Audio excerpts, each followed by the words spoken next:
Guys দেখো finally fish fry হয়ে গেছে, কার মাছের fish fry. Good morning everyone, কেমন আছো তোমরা সবাই? আশা করি সবাই অনেক ভালো আছো, আর আমি অনেক ভালো আছি। তো নতুন আরেকটি ব্লগে তোমাদের সবাইকে অনেক স্বাগতম। তো দেখো সেই সকালবেলা ঘুম থেকে উঠে রান্না হয়েছে বলতে ভাত হয়েছে, তরকারি রান্না করিনি এখনো।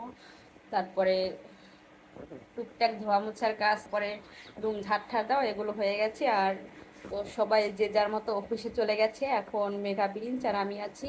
তো মেঘা প্রিন্স এখনো ঘুম থেকে ওঠেনি, আর ওদের জন্য এখন কিছু একটা রান্না করি, না হলে তো আবার ঘুম থেকে উঠলেই ক্ষুধা লাগবে। তো এই জন্য এখন সকাল সকাল ওদের জন্য খিচুড়ি রান্না করব। আর এক পাশে তরকারিও রান্না করার জন্য বসিয়ে দেব। এখন ওদের জন্য আমি খিচুড়ি রান্না করব। এখানে দেখো পোলাও চাল নিয়েছি, তারপরে ডাল আছে, মুগ ডাল, তারপর মুসুরির ডাল, 2 পদের ডাল আমি ভিজিয়ে রেখেছি আগে থেকে। ভিজালে হয় কি তাড়াতাড়ি সেদ্ধ হয়ে যায় আর ঠিকমতো গলে যায়। চালগুলো আগে ধুয়ে নিই।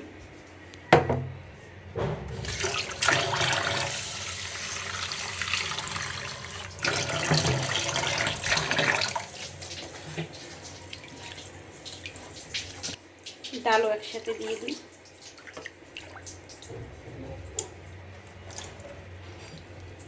এবার সবগুলো একসাথে ধুয়ে নেব। তো খিচুড়ি রান্না করার জন্য এখানে বসিয়ে দিয়েছি কারেন্টের চুলায়।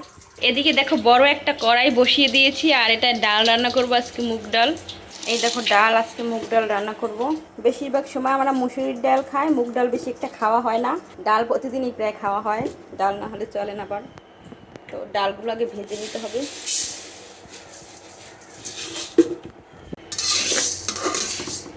ডালগুলো আগে ভেজে নিই। এই তো আমার বাবার একটা ভালো দিক আছে, আমি রান্না করতে গেলে ঘুম থেকে উঠে যাবে। আমি রান্না করতে গেলেই হয়, ও কিভাবে জানি উঠে যায় ঘুম থেকে। ওকে যদি এখন ঘুম পড়িয়ে রাখি, তারপর যদি আমি রান্না করতে আসি উঠে যাবে। বুঝো কপাল যে আমি একটু নিরিবিলি রান্না করব, তাও প্রিন্সকে রেখে পারবো না, ও আমার সাথে সাথে রান্না করতে উঠে যায় না। তো ডাল ভাজা হয়ে গেছে, এবার ডালটা ধুয়ে বসিয়ে দেবো। আর এক জালেই আমি ডালটা রান্না করব, আলাদাভাবে সেদ্ধ করব না। দেখো একটু লাল লাল করে ভেজে নিয়েছি।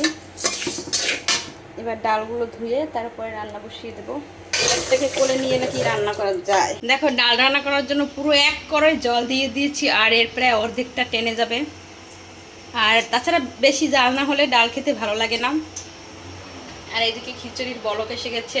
খিচুড়ির ভাত প্রায় ফুটে উঠেছে, দেখো প্রায় হয়েও গেছে। এখন কলা দিয়ে দেবো, কাঁচা কলা এর মধ্যে।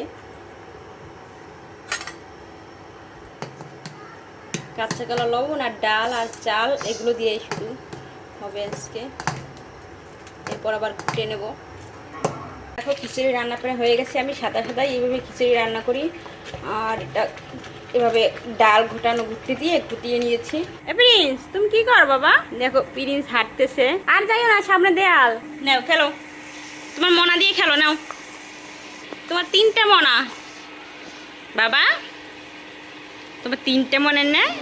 3টে মনে। এই তো দেখো খিচুড়ি রেডি, এখন খাবে মেঘা প্রিন্স। তো এই তো মেঘা এখন খাবে খিচুড়ি।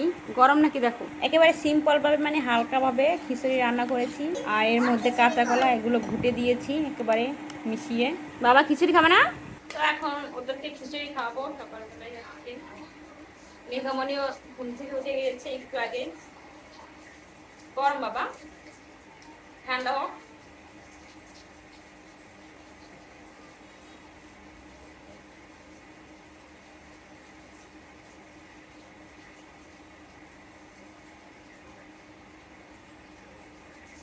ডাল রান্না করা হয়ে গেছে। এবার এখন এখানে কাঁচা কলা রান্না করতেছি। এটাই আজকে রান্না, কাঁচা কলা, তারপরে ডাল। তো এখন মেঘামণির জন্য একটা রুটি ভাজতে হবে, একটু চিনি দিয়ে হালকা লবণ দিয়ে গুলে, তারপরে একটা পিঠা ভাজবো।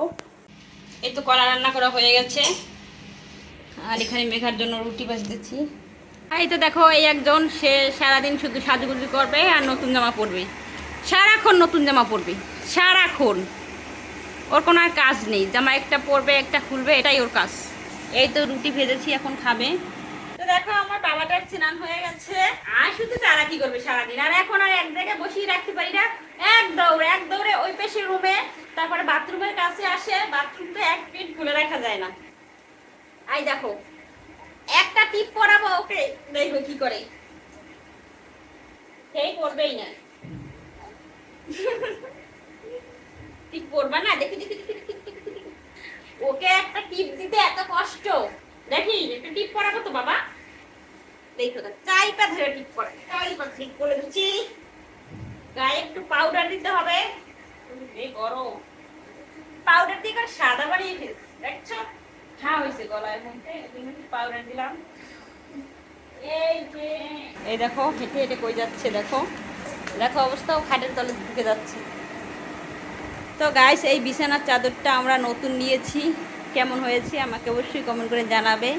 এটা শুধু একটা দৃশ্য, পাহাড় ঝর্ণা তারপরে অনেক কিছু দৃশ্য দেখা যাচ্ছে, খুব ভালো লাগছে। এই বেডশিটটা আমার কাছে খুব ভালো লাগছে। তো এরই সাথে সাথে আমরা পর্দার কাপড়টাও চেঞ্জ করেছি। এখানে চেঞ্জ করেছি বলতে আরেকটা নিয়ে আসছে, আর ওইটা ওই পাশে দিয়েছি, আর এইটা এই পাশে লাগিয়েছি। তো গাছ দুপুরবেলা একটু স্নান টেরান সেরে তারপর খেয়ে দিয়ে সবাই মিলে ঘুম দিয়েছিলাম। আর ঘুম থেকে উঠতে উঠতে একেবারে 5টা বেজে গিয়েছে। আর মেঘামণি এখনও ঘুমাচ্ছে, ও এখনও ঘুম থেকে ওঠেনি। তো এখন আজকে একটা স্পেশাল রেসিপি বানাবো, আর সেটাই তোমাদের সাথে শেয়ার করব। তো আজকে কার্প মাছের ফিশ ফ্রাই বানাবো। তো কীভাবে বানাই সব কিছু তোমাদের সাথে শেয়ার করবো, তো সবাই আমার সাথেই থাকো আর ভিডিওটি পুরোপুরি কন্টিনিউ করতে থাকো। তো দেখো আজকে এই মাছটা কার্প মাছ। তো মাছটা প্রথমে আগে ধুয়ে নেব ভালো করে। প্রথমে এখানে আমি দেখো লেবুর রস দিয়ে দিচ্ছি, লেবুর রস তারপর লবণ দিয়ে ধুয়ে নেব।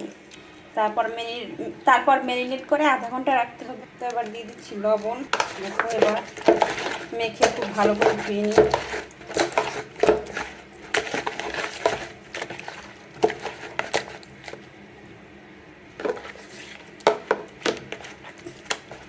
লেবুর রস দেওয়ার পর মাছটা অনেক স্মুথ, তারপরে একবার নরম লাগছে।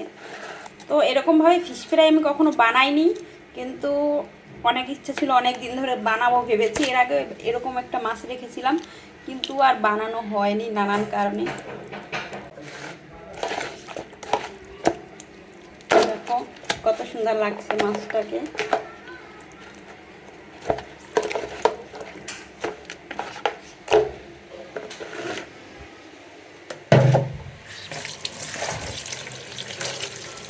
এবার ভালো করে ক্লিন করে নিচ্ছি।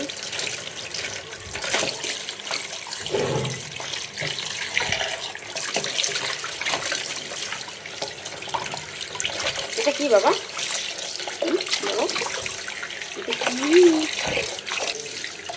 দেখো মাছটার সাইজটা অনেক বড়।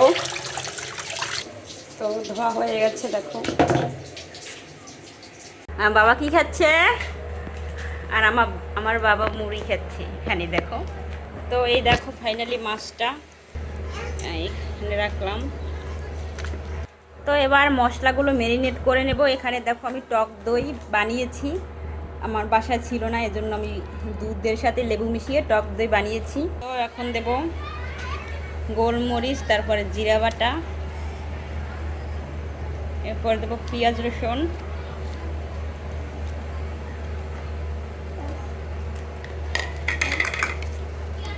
এই একটা মাছ। দেখো এটাকে ফিশ ফ্রাই করলে কেমন হয়। আর এই যে আদা এখনও সারেনি, ফ্রিজে ছিল বরফ। এবার দেব ধনিয়ার গুঁড়ো, আমি 1 চামচের মতো দেব। এবার দিয়ে দিচ্ছি মরিচের গুঁড়া, দিয়ে দিচ্ছি হলুদের গুঁড়া, এরপরে দিয়ে দেবো পরিমাণ মতো লবণ। এবার দিয়ে দেবো তেল, সাদা তেল। দেখো মাছটা কত সুন্দর লাগছে।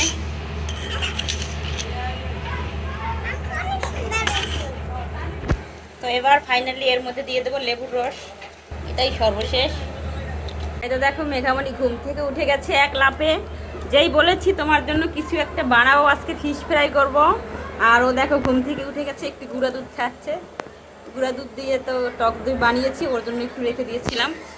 আর এই দেখো ঘুম থেকে উঠে একেবারে সেজে গুজে রেডি। সেই কিছু একটা বানালে মেঘামণি এত খুশি আর লাফালাফি শুরু করে দেয়। ওর জন্য নতুন নতুন কত কিছু বানাই, এগুলো আগে হয়তো কোনোদিন ট্রাই করিনি, আজকে প্রথম। তো মশলাগুলো এবার একটু মেখে নিই। এবার মশলাগুলো মেখে নিচ্ছি একসাথে। তো হয়ে গেছে, এবার মাছের গায়ে মাখাবো। তো দেখো এবার মাছের গায়ে মাখাচ্ছি, ম্যারিনেট করছি।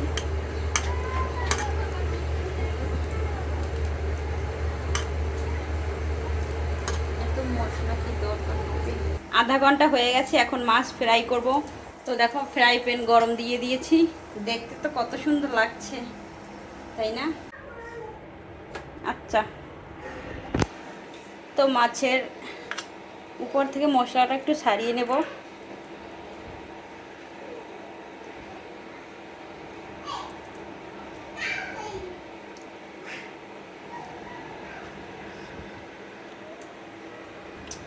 দেখো তো তেলটা গরম হয়ে গেছে, এবার দিয়ে দেবো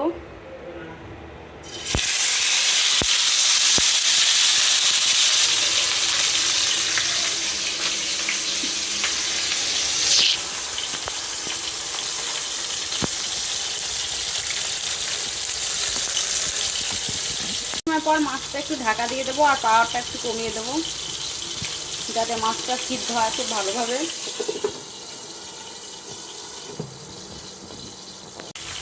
তো দেখো এক পাশটা হয়ে গেছে, এবার ফিরিয়ে দিয়েছি।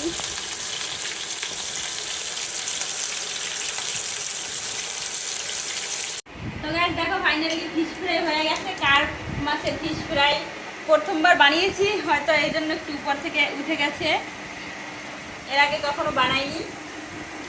তো গন্ধটা অনেক সুন্দর আসছে, দেখে খাওয়া যাবে। কেমন?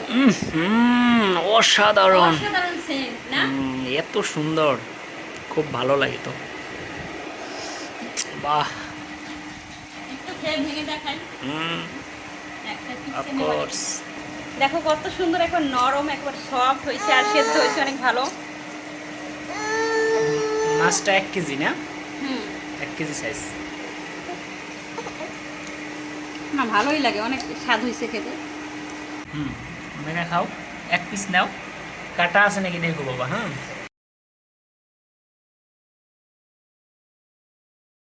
টেস্ট হয়েছে কেমন মা? অনেক ভালো। আচ্ছা খাও। তো গাইস প্রথমবারের মতো ফিশ ফ্রাই বানিয়েছি, তাও অনেকটা ভালোই হয়েছে, অনেক পারফেক্ট হয়েছে। তো মেঘামণিও খাচ্ছে, খেতে দারুণ হয়েছে, আমি তো তোমাদেরকে খেয়ে দেখিয়েছি। আর মাছটা এত সুন্দর সিদ্ধ হয়েছে, একেবারে নরম সফট, খেতে দারুণ লেগেছে। তোমরা যদি চাও এরকমভাবে বাসায় অবশ্যই বানাতে পারো।